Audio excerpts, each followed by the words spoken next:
પુત્રેતિ તન્મય કયા કરવોભિનેદુસ તં સર્વભૂતહૃદયં મુનિમાનતોસ્મિ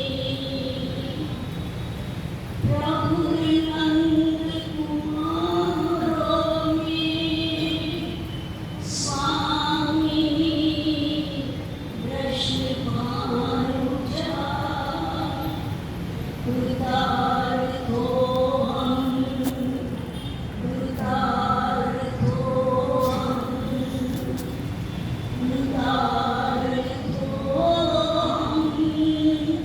ન સંશયા.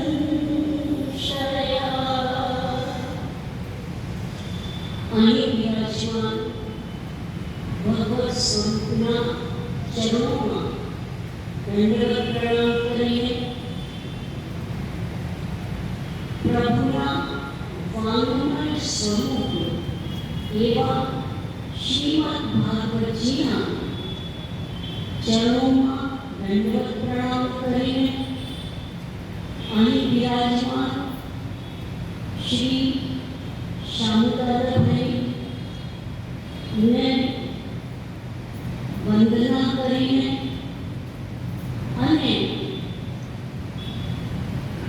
જેમના મુખે આપણે આપણું જીવન પરિવર્તિત કરવા જઈ રહ્યા છીએ એવા આપણા સંપ્રદાયના મર્મજ્ઞ વિદ્વાન શ્રી ગિરિરાજજી શાસ્ત્રી, એમની આજે 422મી કથામાં હું ઉપસ્થિત થઈ છું.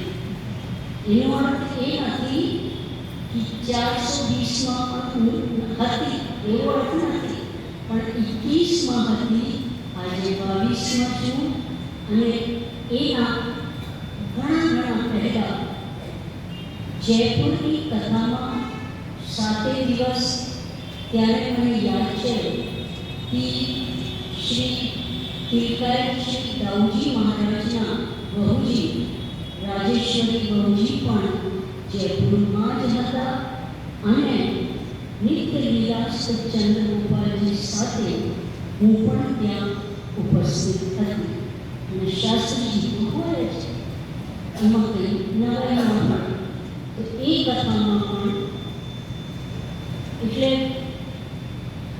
અનેક વાર શાસ્ત્રીજીને સાંભળવાનું, શ્રવણ કરવાનું, સાથે શિબિરોમાં, ક્લાસીસમાં એક સાથે કાર્ય કરવાનો અવસર આવતો જ રહે છે અને મને લાગે છે આવ્યા જ કરશે એવી પ્રભુની ઈચ્છા જ લાગે છે. હવે હું સૌથી પહેલાં મંગલ આરંભની વાત કરીએ તે પહેલાં હું મારા પતિ શ્રી ચંદ્રગોપાલજી મહારાજની એક વાત મને યાદ આવે છે અને મને લાગે છે એ શાસ્ત્રીજીને જ યાદ આવે છે. દર વખતે શાસ્ત્રીજી કહે છે કે કદાચ ઓછીને યાદ નહીં હોય, પણ આજે મને લાગે છે યાદ નહીં હોય. એ કેવી રીતે? જ્યારે મહર્ષિની છેલ્લે તબિયત નાદુરસ્ત હતી ત્યારે એઓ હંમેશા કહેતા હતા કે હું ઠાકોરજીના દર્શન કરવા માટે નહીં, પરંતુ આજે મારી સુરત કેવી છે એ ઠાકોરજીને બતાવવા આવ્યો છે. એવી જ રીતે આજે આ કથાના દ્વારા હું મારો મંગલ જીવનનો પ્રારંભ કરવા આવી છું. શ્રી ગુસાઈજી બ્રહ્મચરણ માથે બિરાજમાન છે એટલે મંગલ તો થઈ જ રહ્યો છે, પણ મંગલ અનંત હોય છે. જેમ પરમાત્મા અનંત છે એવી રીતે મંગલ પણ અનંત હોય એનો કોઈ દિવસ અંત ના હોય. અને જો અંત થઈ જાય તો પરમાત્મા આનંદ કેવી રીતે કહેવાય? કારણ કે વેદો અને ઉપનિષદો પણ કહે છે નેતિ નેતિ. અને આ નેતિ નેતિથી પરમાત્માએ થાકી ગયા. એટલે જ તો આ ભૂમિ ઉપર પ્રભુ અવતાર લઈને બ્રજભક્તો વચ્ચે અને આપણે પણ પ્રભુની આ 11 વર્ષ અને 52 દિવસમાં અથવા બીજા માટે 11 વર્ષ બ્રજમાં બિરાજ્યા એ પ્રભુની સેવા કરીને આપણું મંગલ કરી શકીએ. શ્રીમદ ભાગવતજીમાં પ્રભુ પોતાનું સ્વરૂપ તેજઃપુંજ વિરાજમાન કરીને એકાદશી સ્કંદમાં શ્રી સુબોધિતના શ્રી ભાગવતજીમાં ઉદ્ધવજીને પ્રભુ કહી રહ્યા છે કે ઉદ્ધવ, તું હવે ત્યાં બદ્રિકાશ્રમમાં જા અને મારા ચરણથી નીકળેલી એ ગંગાજીમાં સ્નાન કરીને અને આ મારા આ શ્રીમદ ભાગવતનું મનન ચિંતન નિત્યાસન કર. એટલે ખરેખર આપણું એ જ મંગલ છે. કારણ કે આપણા કીર્તનમાં શું કહ્યું? મંગલ રૂપ નિદાન સાવરો મંગલ રૂપ નિદાન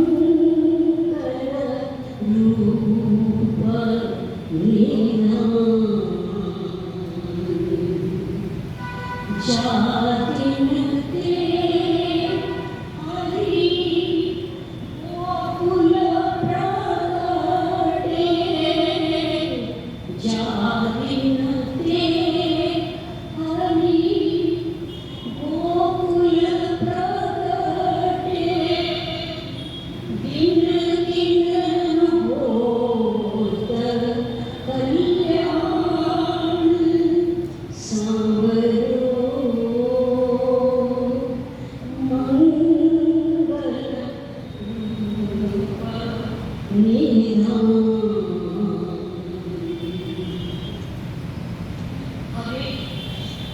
આપણે મુખ્ય વાત ઉપર આવીએ છીએ. શ્રીમદ ભાગવત એક કલ્પતરુ છે, આપણે જાણીએ છીએ. હજારો વાર આપ લોકોએ સાંભળ્યું છે નિગમ કલ્પતરો કલ્પમ ફલમ શુકમ આરમૃત દ્રવ સંયુતમ વિગત ભાગવતમ રસમાલયમ મોહરહો રસિકા ભૂમિ ભાવતા. ગયા વખતે કંઈ કરી ચૂકી છે. શ્રીમદ ભાગવતમાં કયો રસ છે? એટલે શ્રીમદ ભાગવતની અંદર ભક્તિ રસ છે. ભાગવતજીની અંદર કલ્પતરુ છે તો એમાં બધું જ છે. એમાં જ્ઞાન પણ છે, વૈરાગ્ય પણ છે, ભક્તિ પણ છે અને બીજું બધું ઘણું પણ છે. રાજાઓની કથા પણ છે, ખગોળ પણ છે, ભૂગોળ પણ છે. પણ આ જે બધું જ કહેવામાં આવ્યું છે તેનો આશય એક જ છે કે ભગવાનમાં ભક્તિ કઈ રીતે જાગૃત થાય, ભગવાનમાં પ્રેમ કઈ રીતે જાગૃત થાય. ચરમ અને પરમ પ્રેમ મહાન વિજ્ઞાન પૂર્વસ્તુ સુદુર્ગા સર્વતો વિભાગ. એટલે એવો પ્રેમ દયા મુક્તિ નજાર થાય. એટલે એવો પ્રેમ જાગૃત થાય કે જેવો પ્રેમ કોઈ નામાં પણ ન હોય. એક નાની સરખી હું તારી પર ખ્યાલ રાખું છું. એક નાની સરખી વાત બતાવું કે એક વાર એક સૂફી સંત પોતાના નાના બાળકને ગોદમાં લઈને બેઠેલા હતા. ઘણા પ્રેમ કરી રહ્યા હતા. બાળક બહુ જ સારો દેખાવ હતો. ત્યારે બહુ જ પ્રેમ કરતા હતા. તો ત્યારે એ બાળકે પિતાને પૂછ્યું, પિતાજી आप मुझसे कितना प्रेम करते हैं? तो पिता ने कहा मैं तुझसे बहुत प्रेम करता हूँ, सबसे ज़्यादा। પછી બાળકે બીજો પ્રશ્ન કર્યો, तो पिताजी आप ईश्वर से कितना प्रेम करते हैं? तो मैंने कहा कि मैं ईश्वर से ज़्यादा तो किसी को प्रेम नहीं करता। बालक ने पूछा, तो आपके पास कितने हृदय हैं? एक हृदय भी एक ने જ પ્રેમ કરાય, બેને પ્રેમ ન કરી શકાય, તો મનમાં ભરે 10 દિવસ। હવે એની આગળ આપણે વાત કરીએ कि ભાગવત આ ભક્તિ શાસ્ત્ર છે, એનું પ્રમાણ આપણને ભાગવતજીમાંથી જ મળે છે। જેવી રીતે આપણે કશે જઈ રહ્યા હોઈએ ટૂર રાઈડ પર, તો આપણે સૌથી પહેલાં આપણા નકશામાં આપણી અંતિમ મંજિલ મતલબ ફીડ કરતા હોઈએ છીએ કે આપણે અહીંયા પહોંચવાનું છે। તો ભાગવતજીના 12મા સ્કંદમાં શું બતાવવામાં આવ્યું? ભવે ભવે યથા ભક્તિ પાદયો સ્તર જાયતે તથા પુરુષ દેવેશ નાથસ્ત્વનો યથા પ્રભો। તો જો ભવે ભવે યથા ભક્તિ, અહીંયા મોક્ષ નથી કહ્યું, અહીંયા અક્ષરમાં લય નથી કહ્યું, અહીંયા સાલો કે સાલી કે શાસ્ત્રી સામે કે કોઈ મુક્તિની વાત નથી કરી, પણ જે પહેલાંએ કહ્યું ને કે મુક્તિ તો લાગે મૂળ શીખાય, અને અમે તો રાજના ખાસા ખવાસ મુક્તિ મન ન રાજે રે, રીચે રાવણી થકી ગરીબ લોકોએ એ ભોગીને ન ભાવે। એટલે ભાગવતજીમાં મોક્ષ પણ છે, ચાહે તો માણસ મોક્ષ પણ મેળવી શકે, પણ આપણે પરમ જે કંઈ પરમ સત્તાને પ્રાપ્ત કરીને અને એમાંથી પછી કાંકરા માંગવું, દુનિયાવી વસ્તુઓ માંગવી, જે ઉપજા માટે શું કહેવામાં આવ્યું કે ઉપજા ચાહતી તો એ પરમેશ્વરને પ્રાપ્ત કરી શકતે અને સાયુજ્ય મુક્તિ અને એના કરતાં આગળ પરમ ધામને પ્રાપ્ત કરી શકતે, પણ આ ઉભરી ઉપજાએ એને માંગતા ન આવે। એટલે ભાગવતજીમાંથી ભગવાન મળી શકે, પણ આપણે ભાગવતજી પ્રાપ્ત કરીને પણ અગર જો કંકર માંગીએ તો કંકર તો સંસાર પણ આપી દે।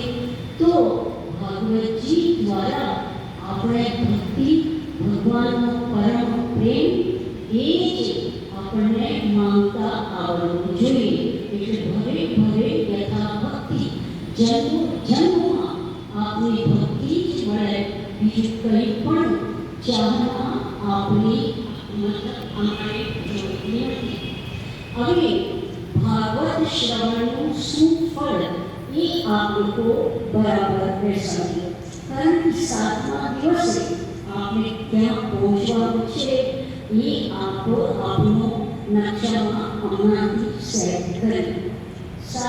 જે 8મો વાર કોઈ હોતો નથી, ચાહે 200 વર્ષની જિંદગી હોય કે 300 વર્ષની હોય, વાર તો 7 જ છે। તો આ સપ્તાહની અંદર આપણે ક્યાં પહોંચવાનું છે, check yourself day to day.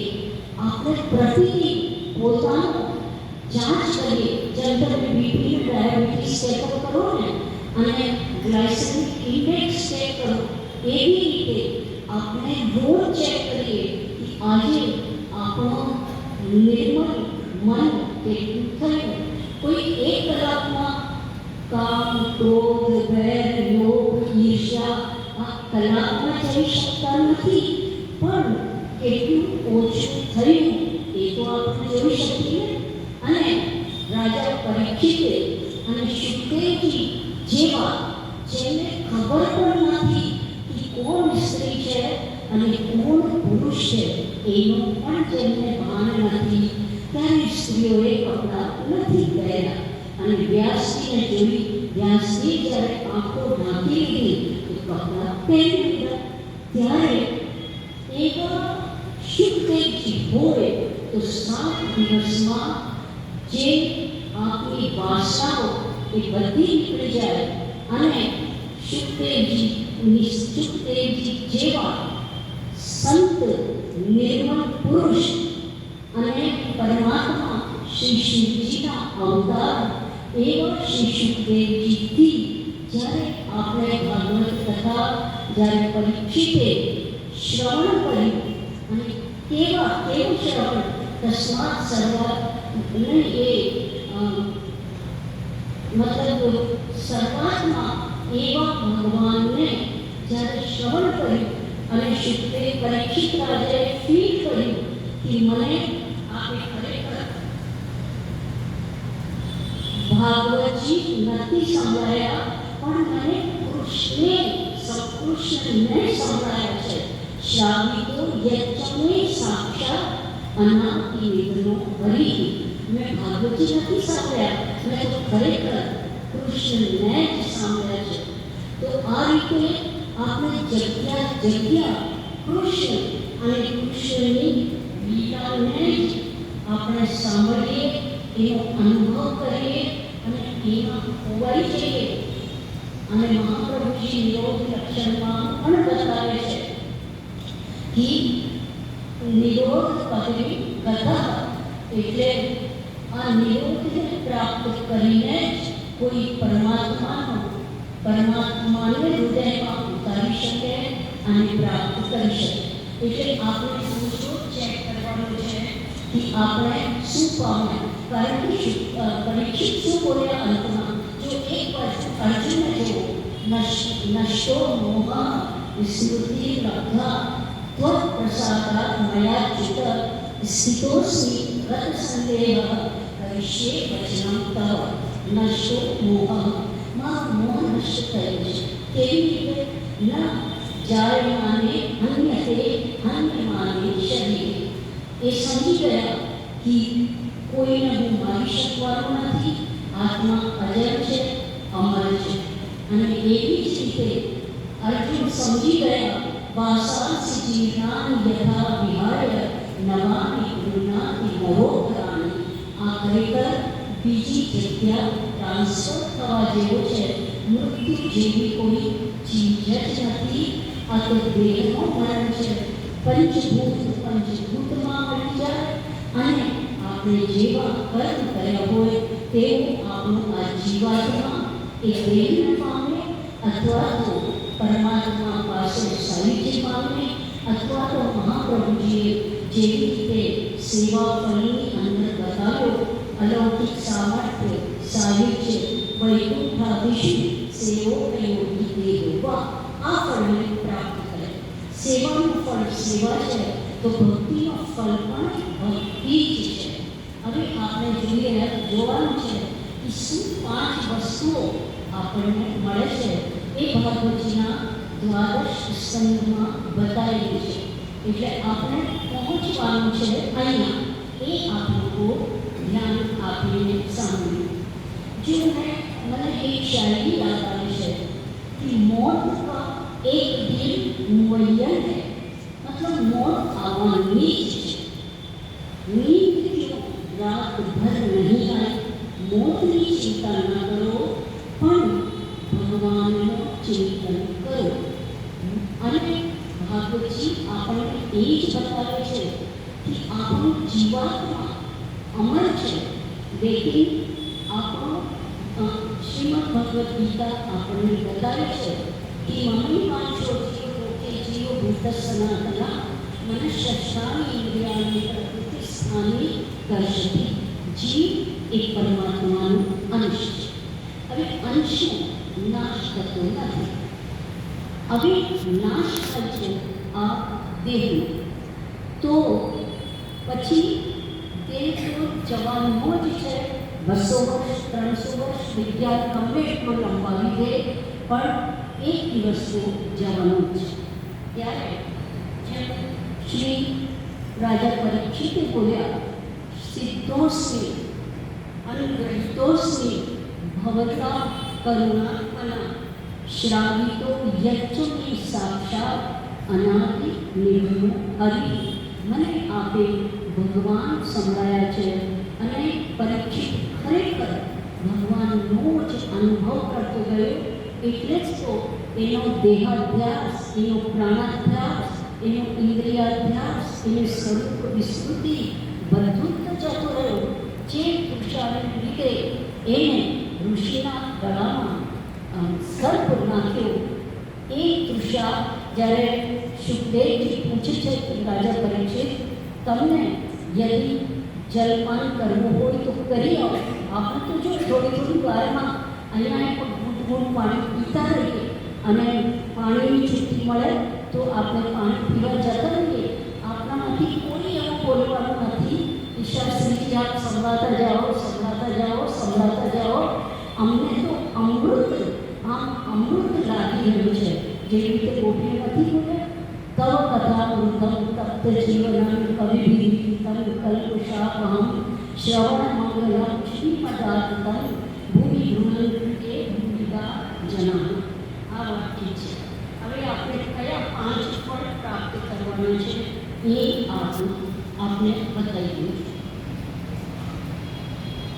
એના પહેલાં એક વાત ઓર કહેવાની છે કે ભાગવતજીના પ્રારંભમાં જ એટલે 1:7 એટલે પ્રથમ અધ્યાય, પ્રથમ સ્કંદ, પ્રથમ અધ્યાય 7 શ્લોક, એમાં પણ આ વાત બતાવી છે કે યસ્યામ વૈ શ્રૂયમાણાયામ પુરુષે પરમ પુરુષે ભક્તિ ઉત્પદ્યતે કોસઃ શોક મોહ ભયાપહ. આ શોક, મોહ અને ભય, આ શબ્દો આપણે ઘણી વાર સાંભળે છે. લેકિન આ શોક, મોહ અને ભય એ શું છે એનું થોડુંક ક્લેરિફિકેશન, સ્પષ્ટીકરણ આપણે બતાવ્યું છે. ધારો કે તમે કોઈ પાસે બહુ સુંદર કાર જોઈ, તો જ્યાં સુધી કાર ન હતી તો એ સુંદર કાર જોવાથી તમારા મનમાં મોહ ઉત્પન્ન થયો કે આપણે પણ આવી ગાડી લઈએ.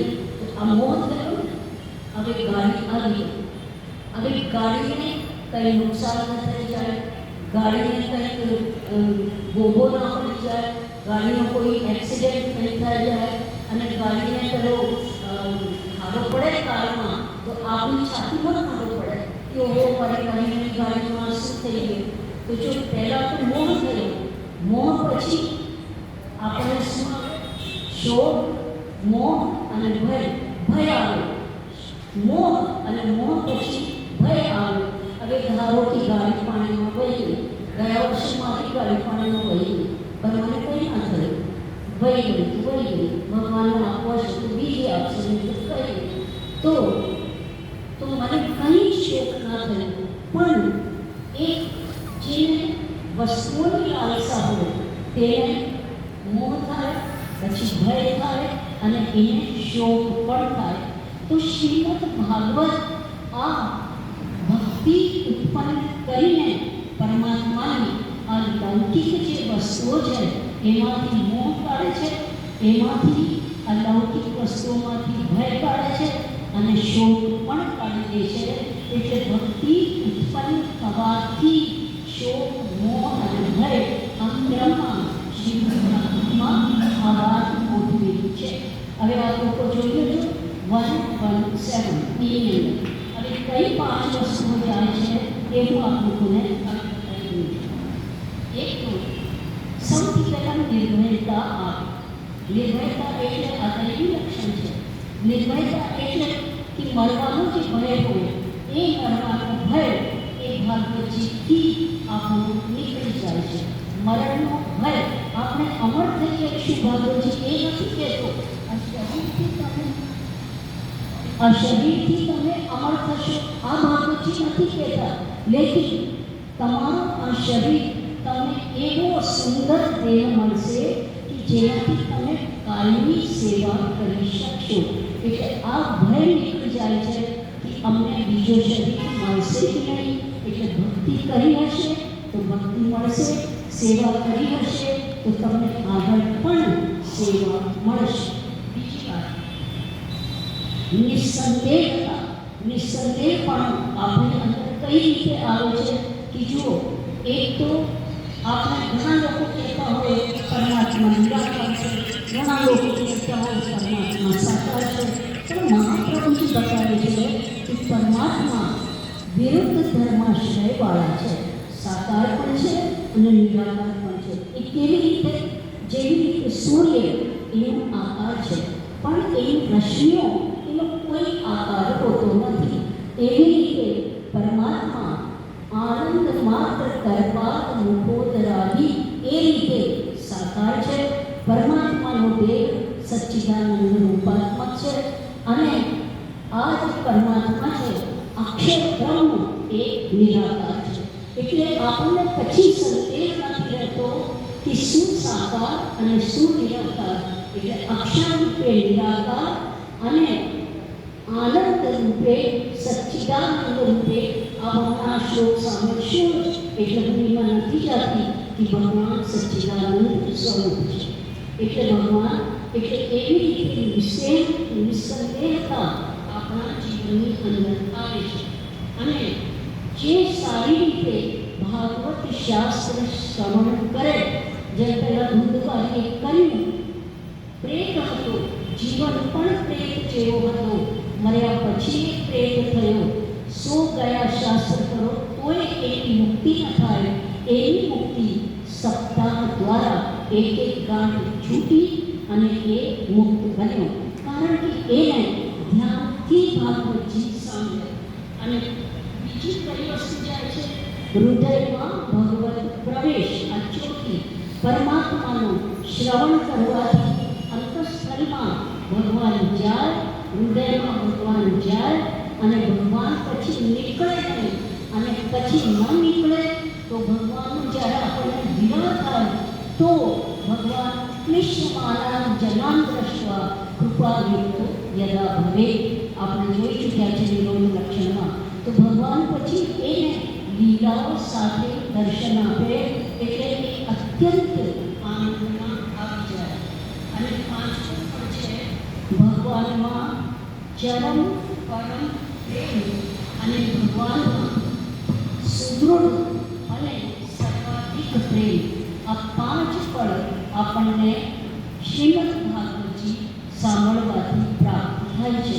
અને આ શ્રીમદ ભાગવત માટે એક બહુ સુંદર શ્લોક બતાવેલો છે કે આને સપ્તાહ કેમ કહેવામાં આવે છે. શાયદ આપણને ખબર ના હોય એટલે હું કહી. જો સપ્તાહ સંસ્કૃત શબ્દ છે સપ્તસ. સપ્તસ એટલે 7 અને અહ એટલે દિવસ. તો હવે બંનેનું કમ્બાઈન કરું, સંનો થઈ ગયો તો થઈ ગયો સપ્તાહ. તો આ જે છે વાર આટકો હોતો નથી. એટલે ભાગવતજીનો પાઠ સાથે દિવસે અને સાથે દિવસે પાઠ ન થાય, એક અધ્યાયનો પાઠ અથવા તો ભાગવતજીનો સત્સંગ. કારણ કે શ્રીમદ ભાગવતની અંદર 18,000 શ્લોક, 335 અધ્યાય, આપણા વર્ષના 365 દિવસ, એટલે એમાંય 30 દિવસ તો આપણને વધારે મળે છે. અને 18 પુરાણની અંદર 4 લાખ શ્લોક. એટલે ભાગવતજીની અંદર 18,000 શ્લોક છે. તો મહાપ્રભુજીએ આપણી સહુલિયત માટે પુરુષોત્તમ સહસ્ર નામ આપણને આપ્યો છે. ત્રિવિધ નામાવલી આપી છે. એનો પાઠ નિત્ય નિયમથી કરીએ અને એને જીવનમાં ઉતારીએ. બાકી આપ લોકો શ્રી શાસ્ત્રીજી દ્વારા, શાસ્ત્રીજી જે છે એક કથા તો કહે જ છે, પણ સાથે સાથે પુષ્ટિ માર્ગના સિદ્ધાંતો, શુદ્ધાદ્વૈત બ્રહ્મવાદ શું છે એ, અને આપણને અષ્ટસત્તાના કીર્તનો એ બધામાં ડૂબાવનાર છે. એટલે આપ લોકો આ જીવનનો 7 દિવસનો લાભ લેશો. અને શ્રી ચંદ્રિકાબેન ત્યાંથી મતલબ મેક્સિકોથી આવીને કેટલો એમનો મનોરથ, ન્યૂ મેક્સિકોથી આવીને એમનો કેટલો મનોરથ હતો કે ત્યાંથી એમને મનોરથ એટલે એમના મનનો રથ, એમની ઇન્દ્રિયો આ તરફ વળી ગયેલી નથી ભાગવતજી સાંભળવા માટે. એટલે એમને તો ભાગવતજી અક્ષરશઃ હૃદયમાં પ્રવેશ કરશે એવી મને નિષ્ઠા છે. એટલે ચંદ્રિકાબેન આ શ્રીમદ ભાગવતજીને પામે અને ખૂબ આનંદને પ્રાપ્ત કરે. જો સુખ દુઃખ રાત દિવસ યાદ અજ્ઞાન બધાના ઓપોઝિટ હોય, પણ આનંદનો કોઈ ઓપોઝિટ શબ્દ નથી. એટલે તમે આનંદને પામો જે ક્યારે પણ ખૂટે નહીં. ભગવાનની આગળ કૃષ્ણચંદ્ર લાગે, રામચંદ્ર લાગે, પણ પરમાત્મા ચંદ્ર, બ્રહ્મચંદ્ર, પરશુરામચંદ્ર એવો ક્યારેય નથી થતો. એટલે આપ લોકો એ શ્રી કૃષ્ણચંદ્ર ભગવાનને જે શાંતિ આપે, જે આનંદ આપે અને સંસારથી તપેલાઓને જે ચંદ્રની જેમ શીતળતા આપે, એ આપ સૌને પ્રાપ્ત થાય એટલો કહીને ઊભી રહું.